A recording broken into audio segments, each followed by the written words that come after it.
right, your dog loves the boundary. Now what next? This is where you're going to add distance to your send to boundary cue. So like I said previously, my dog's cue to go on their boundary is climb.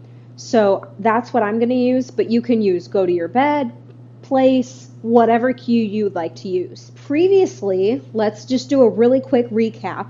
We were just using our body language to communicate to our dogs that we want them on their boundary. Yes. And most importantly, we're feeding the boundary. Now in this step, we are asking our dogs to go to their boundary by adding a cue and by also adding distance. Free. And then we're also using our release word to free them off, or in this game, we're going to be recalling them back to us. So this game requires a couple of things. It requires our marker word, it requires a collar grab, and it requires your release word, your free cue. To start this off, I'm going to explain it to you really quickly because Atlas is too fast for me to train and talk at the same time. So I'm going to start off very close to my boundary and ask my dog to go to your climb. And then I'm just going to stand and stare at the boundary using my body language like I have previously. Now, if your dog is gotten to the point where they are very, very tuned in with you using your body language means go on this bed, then this will happen very quickly. Once our dog is on the boundary, then we are going to take a couple of steps away and we are going to recall them to us by saying their name and placing our hand down low so that we can do a collar grab. If you haven't watched the collar grab video, go ahead and watch that and then come back to this. Atlas. Yes. Now that I've taken a couple of steps away, I can now ask him from a couple steps away to go to his boundary.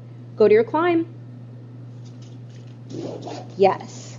And then this exact same thing, I'm going to repeat, or I'm going to go back, I'm going to say the cue, and then I'm going to use my body language to communicate to him that I want him on the boundary.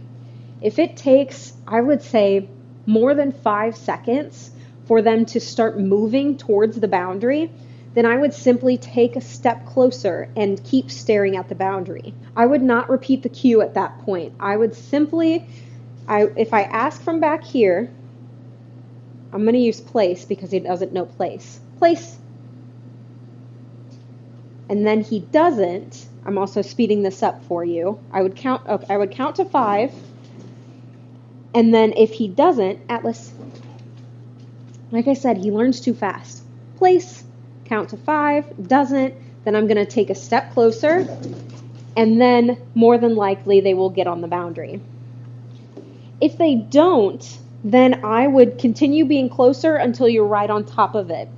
Eventually, if you do enough repetitions, your dog will associate the cue with your body language, which predicts that they should jump on the bed and is going to trigger your marker word, which triggers a treat.